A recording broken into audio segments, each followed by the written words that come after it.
I'm back. So I'm alive. You guys been asking about me. Thank you so much. I'm fine. I just been really busy with other projects. Thank you all that have messaged me, emailed me, and posted comments. I'm fine. I just, like I said, been busy with other projects. Link in the description. I actually have another channel if you didn't know about. So you can go check it out over there, see what's going on. But anyway, today I'm here with Matt Reisinger. I'm in Austin, Texas. As you can see, there's houses. I'm not at a ranch somewhere like I usually am, but we're gonna do a project together and we're gonna go show you what we got going on. Let's go. So you can already tell it's cold today. It's not drastically cold, but it's Texas cold, which is 50. So this is what happens when it's 50 degrees in Texas, ain't it? It's freezing, Eric. It's so cold out here. I mean, what am I gonna do? I'm dying. It's like 50 degrees. You know it's gonna be 10 next week, Eric. I know. I'm worried about it, man. We put tankless water heaters in the outside of houses in the past. I don't do that anymore. And man, those things will freeze in a heartbeat in 10-degree weather. Yeah, well, be careful with that. All right, what are we doing, Matt? Man, Eric, I'm excited to have your expertise. We're gonna shoot something for my channel too, so check that out. But we're gonna do an epoxy floor in here. And I think I'm gonna do a flecked floor.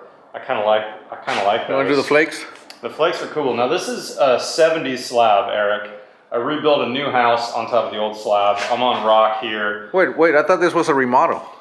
This was supposed to be a remodel, and it turned out to be a new build. If you don't know what we're talking about, go to his channel. It started off as a remodel. He ended up just tearing it all down, but I don't want to give away too much. Go to his channel, check it out. I'm a little crazy, Eric, as you know. Aren't we all? But, you know, I think there's a lot of people out there who have watched, like me, a bunch of your videos, Eric, trying to understand the process, what they need to know. Whether they're going to do it themselves or not, I think people love to understand what can and can't be done. So what I'm looking forward to from you, Eric, is getting some expertise on like, how much of this do we need to worry about? Like this oil stain here, or this old paint. Some of that stuff did not come off with the... with the buffer, the floor. I actually used Prosico's... Yeah, the cleaner. Yeah, where's this cleaner bottle? Sorry, I can't. So if you guys know, on my channel I've done a lot of flooring, but all we do is new construction, and this is why this is going to be a special project, because this is a very old slab. This is 50 years old, so this is going to be totally different than new construction. Okay, like he said, there's paint, there's oil stains, there's chips in the concrete. I mean, look at that. Yeah. All that stuff needs to be handled. That's not even oil. It doesn't look like necessarily, but what is that? And it's a stain. It's what it is, you know? Yeah. So that's why epoxy, or something that you have the color in the sealer or the coating itself, is going to be the best bet, because it's going to cover up all of that. Now, we still have to get it to stick. So that's where preparation really matters. So what we're gonna do on this floor, we're actually gonna grind it, Matt. Okay, so not just cleaning, you're gonna actually prepare the surface by pulling off some of the surface, right? We're gonna pull some of it off, and see these pits right here, all that stuff. What I'm gonna do is I'm gonna fill all those in. Okay. Everything, all the imperfections, we need it like that. Yeah, I got an old HVAC closet over here too, Eric. Yeah, see that right there? This is the Freon lines coming through the slab. All that needs to be prepared. And this is gonna be our canvas. So we need to make sure that this is as good as we can make it. Yep. Because if we don't, it doesn't matter how expensive a coating you put on here, it's gonna look bad. Makes sense. Right? So we're gonna prepare the surface. We're gonna fill that in, we're gonna grind it flat, and then we're gonna go get a grinder, and then we're gonna grind this entire thing. Okay. Once we grind it, we get a really nice prep on the surface, then we coat it. And so when you grind it, does that take care of the worry of having some possible oil staining or that sort of thing? Yes. Okay. So we're kind of locking it in is what we're gonna end up doing. Well, no, we're actually gonna use a cleaner too to try to pull it out. Okay. But at the same time, we're gonna we're gonna lock it in. We're gonna have a mechanical. Once you get that grind, it has a kind of a toothed surface to actually grab and you're onto. increasing the surface area as well, right? Because you have those hills and valleys, right? And so it has something to grab on. Correct. Most people think when they want to coat the floor, they want to get a really smooth finish. No, you get the smooth finish from the coating itself.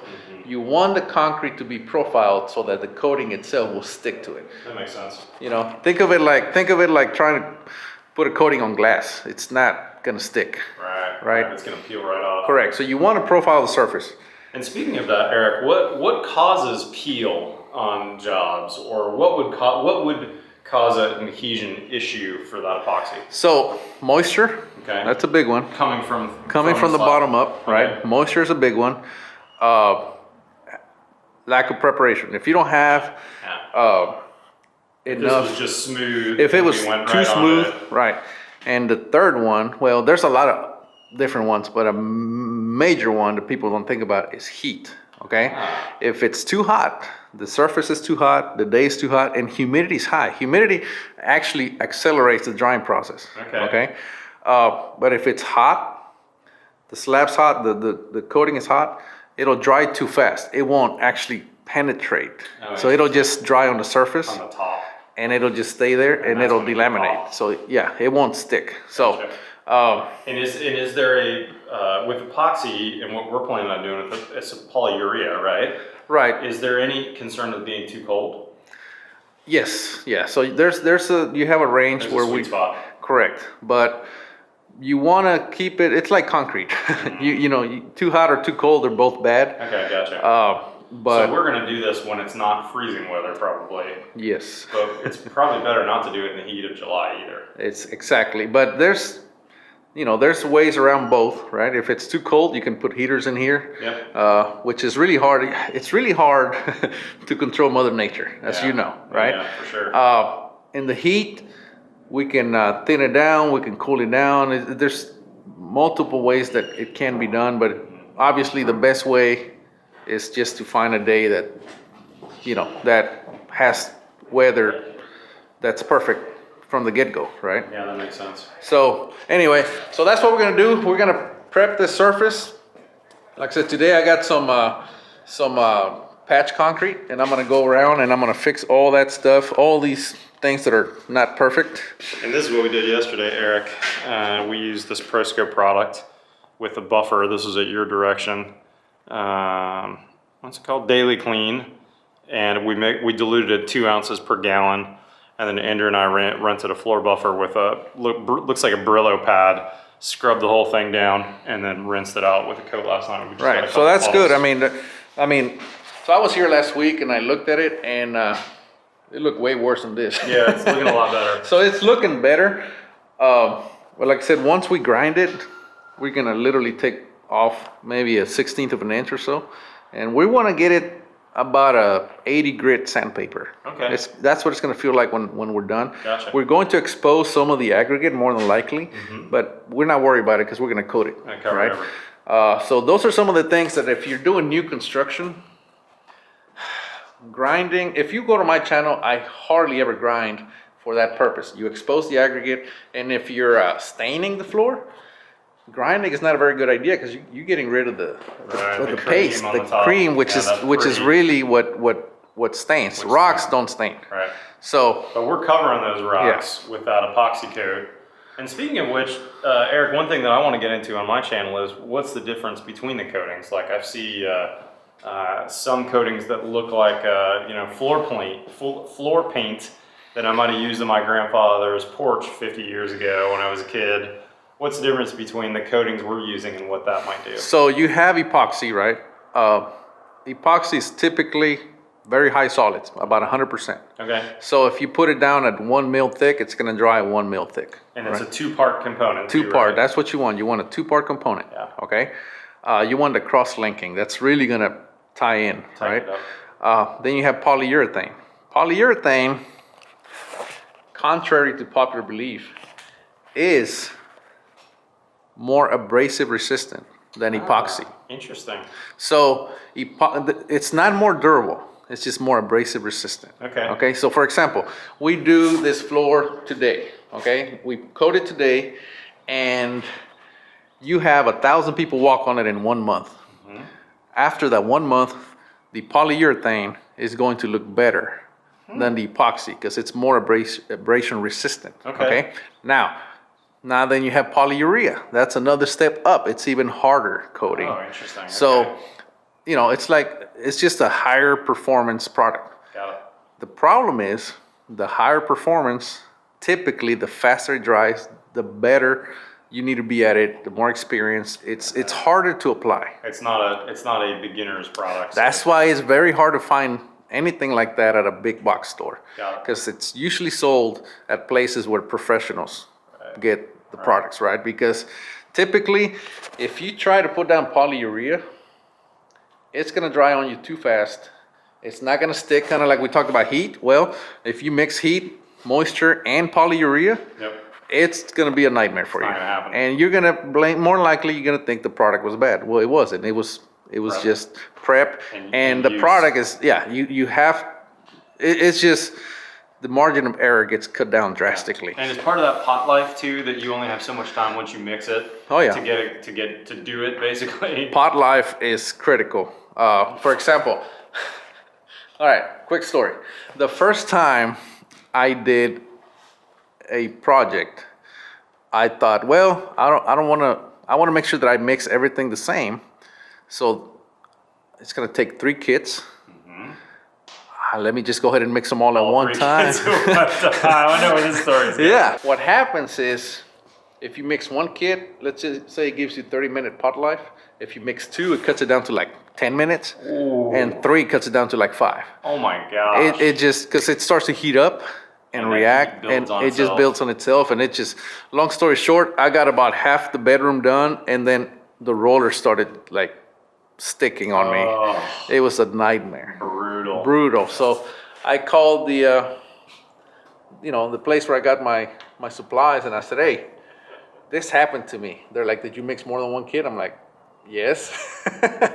So what we had to do is I had to come back with one of those and sand it all down smooth, and then recoat it. And this next time I only mix 1 kit at a time. So that's one of those things that they make sense on the surface, but they're really, really bad thing to do. So don't do that.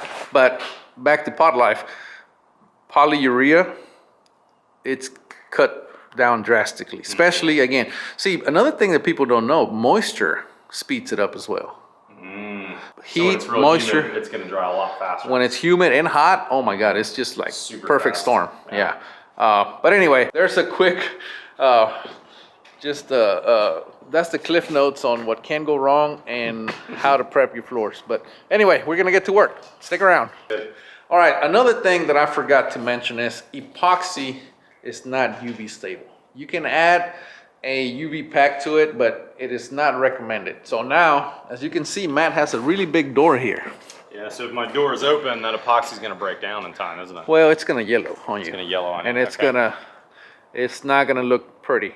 So my 9x16 door letting the west sun in. Yeah, it's not a good idea. So epoxy is not going to be of course you're doing a flake anyway. That's going to protect the epoxy, but it's okay to put a build coat with epoxy. You just don't want your top coat to be epoxy. Gotcha. Polyurethane is UV stable. Polyurea, any of those, which we plan to do anyway. Okay. It's fine. You just don't want to put clear, we're going to put a color on. So that's what we're going to have to do. Like I said, epoxy, be careful with that. It is not UV stable, so don't put epoxy outdoor or even here. I mean, I know this is indoor, but this is a really big door, which I assume you plan to keep it open a lot. Yeah, and the question too is, well, the door is going to end up landing like right where my foot is. So then do we do this apron as well, or do we not do this apron? No, we're going to do it, but remember, we're going to do a product that's going to be UV stable, so we're not going to worry about it. So it won't but matter. If you were doing epoxy, that area right there. You wouldn't want to do that. No, but that's why we're not doing epoxy. Okay. Epoxy, if you want to use epoxy, use it indoors only. The windows, they don't let in enough light to worry about it, but this big door for sure. And especially if we did epoxy, we would have to do that area right there, and that would be an issue for sure. Yeah, makes sense. Man, I'm so glad you're here. This is good knowledge. Well, I think guys watching this are going to really find this helpful. yeah, like I said, we do a lot of new construction on my channel, but this is a whole nother level, right? Because Yeah. you have to deal with problems that, you know, like I said, stains and all that stuff, but we're gonna deal with it. Go over to Matt's channel. He's gonna have the more professional version of this. Hardly, Eric. I've I'm watched a lot of your videos, man. You do a great job. I'm the run and gun guy, but it's all good stuff, I hope. All right, so now we're starting to film for Matt's channel. And I mean, you can see the difference. Go check out his channel because they do it professionally over there. I'm just run and gun, as you guys know. I'm from the country, y'all. Look at this guy. He has his own camera guy. I think I just called a city slick. I called a city slicker, Joey. What do you think? I think so too. I think so.